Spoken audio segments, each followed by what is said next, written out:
हम समिट्स और ऐसे सारे फेस्टिवल्स में इसीलिए जाते हैं, ऐसे सारे जगहों पे इसीलिए जाते हैं ताकि कोई नई चीज़ सीख लें। और जैसे कि फिल्में आज टेक्नोलॉजी से कनेक्टेड हैं। टेक्नोलॉजी में हर 3-4 महीने में कुछ ना कुछ नया आता रहता है। न्यूट्रल रहना, आपको सबसे पहले सोचना ये है कि न्यूट्रल किस हिसाब से, मेरी रिस्पॉन्सिबिलिटी क्या है, मैं जिस कुर्सी पे बैठा हूँ उस कुर्सी का न्याय करना है मैंने। न्यूट्रल रहना, आपको सबसे पहले सोचना ये है कि न्यूट्रल किस हिसाब से, मेरी रिस्पॉन्सिबिलिटी क्या है, मैं जिस कुर्सी पे बैठा हूँ उस कुर्सी का न्याय करना है मैंने। डेमोक्रेसी में रहते हैं, मेजॉरिटी में रहते हैं, तो मेजॉरिटी के हिसाब से हमको सारे जो लोगों के हित में होगा वो निर्णय लेना पड़ेगा। स्टार बन के वहाँ पे कोई, मैं अपनी बात कर रहा हूँ, मुझे लोगों की बात पता नहीं है।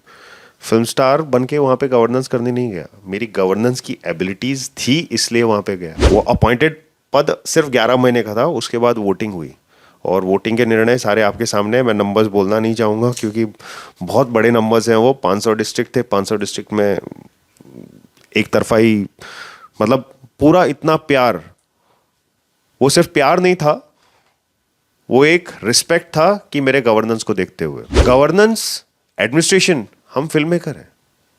हम वैसे ही रोज के रोज एक पिक्चर बनाते हैं तो 200, 250, 300 लोगों की टीम को संभालते हुए बात को आगे बढ़ाते हैं। तो ये स्पोर्ट्स फील्ड में 2 लाख 3 लाख जहाँ पे लोग होते हैं वहाँ पे उनको संभालते हुए बात को आगे बढ़ानी पड़ती है। एक नया चैलेंज और एक अलग मिशन होता है। फैन से तो आज तक बहुत प्यार मिलता है, आगे भी मिलता रहेगा।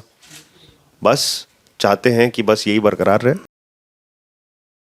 हम समिट्स और ऐसे सारे फेस्टिवल्स में इसीलिए जाते हैं, ऐसे सारे जगहों पे इसीलिए जाते हैं ताकि कोई नई चीज़ सीख लें। और जैसे कि फिल्में आज टेक्नोलॉजी से कनेक्टेड हैं। टेक्नोलॉजी में हर 3-4 महीने में कुछ ना कुछ नया आता रहता है। हर 3-4 महीने में बोलना बहुत ज़्यादा हो जाएगा, हर दिन कुछ ना कुछ आ जाता है। और हर दिन जब कुछ ना कुछ आ जाता है तो वो टेक्नोलॉजी को इनकलकेट करके, मतलब हमारे साथ जोड़ के, जो आने वाली नई एंटरटेनमेंट है, जो आने वाले हमारे नए प्रोजेक्ट्स हैं, इसमें ये नई चीज़ें कैसे अपनाकर एक दर्जा जो है एंटरटेनमेंट का हम कैसे बेहतर कर पाएँ और जो हमारे प्रेक्षक हैं उनके लिए ये नया अनुभव कैसे दे पाए, इसी बात की चर्चा होती है, इसी बात की सीख होती है, इसी बात का नॉलेज एक्सचेंज होता है ऐसे सारे समिट्स में। न्यूट्रल रहना, आपको सबसे पहले सोचना ये है कि न्यूट्रल किस हिसाब से, मेरी रिस्पॉन्सिबिलिटी क्या है, मैं जिस कुर्सी पे बैठा हूँ उस कुर्सी का न्याय करना है मैंने। जिस जगह पे मैं बैठा हूँ उस जगह की ड्यूटीज़, पैरामीटर्स और काम क्या है वो मैंने समझ लेना है। उस जहाँ पे मैं बैठा हूँ वहाँ पे मुझे न्याय करना है। अब वो करने के लिए जो भी निर्णय लेना पड़ेगा, जो बहुत बहुजनों से, मतलब बहुत सारे विभिन्न लोगों के हित में होगा, वैसा निर्णय मैंने लेना पड़ेगा। क्योंकि हम डेमोक्रेसी में रहते हैं, मेजॉरिटी में रहते हैं, तो मेजॉरिटी के हिसाब से हमको सारे जो लोगों के हित में होगा वो निर्णय लेना पड़ेगा। फिल्म मेकर्स वो करते हैं जो वो दिखाना चाहते हैं, जो अपना एक थॉट प्रोसेस होता है, स्टोरी प्रोसेस होता है। स्टोरी को आप लेके आप प्रेजेंट करते हो, वो एक प्रोसेस होता है।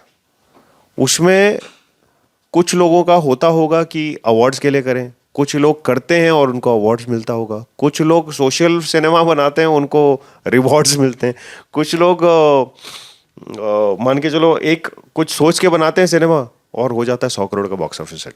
तो ये सारी चीज़ें व्यूवर्स पॉइंट से आपको सोचना पड़ता है। व्यूवर्स को क्या चाहिए वो हिसाब से आपको सोचना पड़ता है। एंटरटेनमेंट होती है व्यूवर्स के लिए, एंटरटेनमेंट मेरे और आपके लिए नहीं होती है। जब हम बनाते हैं तो हम व्यूवर्स पॉइंट्स को सोच के बनाते हैं। फिल्म का इंडस्ट्रियलाइजेशन होना या कॉर्पोरेटाइजेशन होना, यही हम चाहते थे। आज आप मुझे एक बात बताएं, फिल्म का कॉर्पोरेटाइजेशन नहीं होगा, फिल्म का इंडस्ट्रियलाइजेशन नहीं होगा, आपको पेंशन मिलती है? नहीं मिलती। बाकी इंडस्ट्रियलाइज लोगों को मिल जाती है, पेंशन मिल जाती है, रिटायरमेंट बेनिफिट्स मिल जाते हैं, आपको नहीं मिलते। तो ये दिशा जो है, कॉर्पोरेट गवर्नेंस होना, कॉर्पोरेट डायरेक्शन में जाना, स्ट्रीमलाइन करना, चीज़ें रिफॉर्म करना, और पेरोल्स डिफाइन करना, आपके स्ट्रक्चर्स डिफाइन करना, वो सारी अच्छी हैं। अब वो करने के लिए पैसा कहाँ से आएगा? बॉक्स ऑफिस ही देगा। वो बॉक्स ऑफिस से ही पैसा लेना पड़ेगा। बॉक्स ऑफिस किसका होगा? तो एंटरटेनमेंट व्यूवर्स का होगा, व्यूवर्स से ही हमको लेना पड़ेगा। अब ये हो गया एक सब्जेक्ट, अब हो गया दूसरा सब्जेक्ट, आप बोल रहे हो स्टोरी। आप मुझे एक बात बताइए, स्टोरी का इम्पैक्ट देखो, बजट का इम्पैक्ट देखो। नेटफ्लिक्स के ऊपर एक शी नाम की एक सीरीज चली, उसका बजट देख लो, उसका मेकिंग देख लो, कहाँ पे किस चीज़ का कॉर्पोरेट स्ट्रक्चर में से ही आई हुई चीज़ है ना वो, बट ग्रास रूटेड सब्जेक्ट्स लिए। पंचायत देख लो अमेजॉन वीडियो पे, ग्रास रूट लेवल के सब्जेक्ट्स हैं।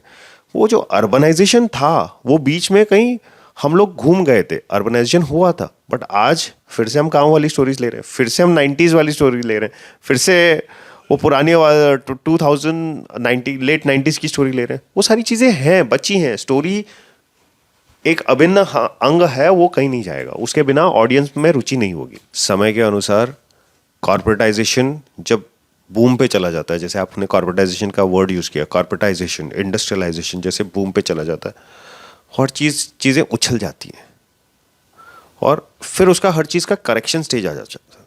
करेक्शन स्टेज में सारी चीज़ें उस उपरोक्त भाव से वो ठीक हो जाएंगी, रेगुलराइज हो जाएंगी, सारी रेगुलेट हो जाएंगी, सारी चीज़ें जो ओवर द बोर्ड होती हैं वो सारी चीज़ें रेगुलेट हो जाएंगी time to time. Less known sport, ये आप बोल रहे हो ठीक है, मीडिया पर्सपेक्टिव, ये मेरे लिए एक मिशन है, मेरे लिए कोई इमेज बिल्डिंग नहीं है, क्योंकि मैं अपनी इमेज फिल्मों में बना चुका हूँ, मैं अपनी इमेज बाकी फील्ड्स में बना चुका हूँ। ये मेरे लिए एक मिशन है कि ये ऐसा गेम जो भारत में अपनाया, भैया हमने तो, भारत ने तो क्रिकेट जैसे गेम को जो ब्रिटिशर्स छोड़ के गए उसको भी फलाया फुलाया और बहुत बड़ा किया। आज बीसीसीआई सबसे बड़ी संस्था है पूरे वर्ल्ड में, तो हम अपने गेम को कैसे ट्रीट करें उसके ऊपर भी थोड़ा सोच विचार कर लें। यही तो बात है। आम आदमी के लिए ही तो ये चीज़ तो आम आदमी के लिए ही बनी है।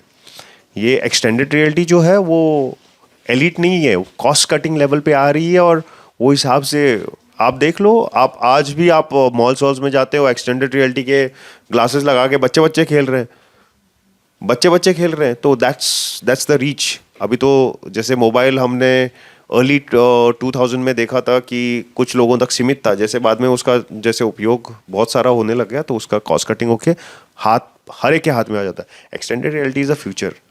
मतलब आप और मैं शायद हो सकता है कभी इंटरव्यू करें तो एक्सटेंडेड रियलिटी में करें, मैं अपना ग्लासेस लगा के बैठूँ, आप अपने स्टूडियो में ग्लासेस लगा के बैठे और हम इंटरव्यू कर रहे हैं, आप बैकग्राउंड भी चेंज कर दो, आप माइक भी लगा दोगे, सब कुछ लगा दोगे। वो वाला फ्यूचर आने वाला है, बहुत ज़्यादा दूर नहीं है वो। स्टार बन के वहाँ पे कोई, मैं अपनी बात कर रहा हूँ, मुझे लोगों की बात पता नहीं है।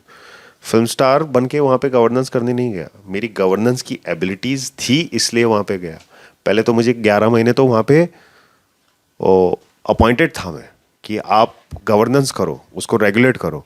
और जब मैंने रेगुलेट किया उसके बाद वोटिंग हुई। वो अपॉइंटेड पद सिर्फ 11 महीने का था, उसके बाद वोटिंग हुई और वोटिंग के निर्णय सारे आपके सामने हैं। मैं नंबर्स बोलना नहीं चाहूँगा क्योंकि बहुत बड़े नंबर्स हैं। वो 500 डिस्ट्रिक्ट थे, 500 डिस्ट्रिक्ट में एक तरफा ही, मतलब पूरा इतना प्यार, वो सिर्फ प्यार नहीं था, वो एक रिस्पेक्ट था कि मेरे गवर्नेंस को देखते हुए। तो गवर्नेंस, एडमिनिस्ट्रेशन, हम फिल्म मेकर हैं।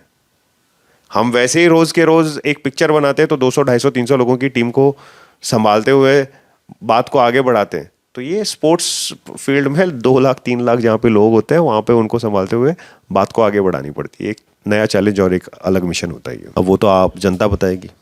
आप क्यों एक्सपोज कर रहे हो मुझे, वो आप बताओगे। आपका प्यार है कि एक्सपोजर है, वो आप बताओगे। फैन से तो आज तक बहुत प्यार मिलता है, आगे भी मिलता रहेगा। बस चाहते हैं कि बस यही बरकरार रहे।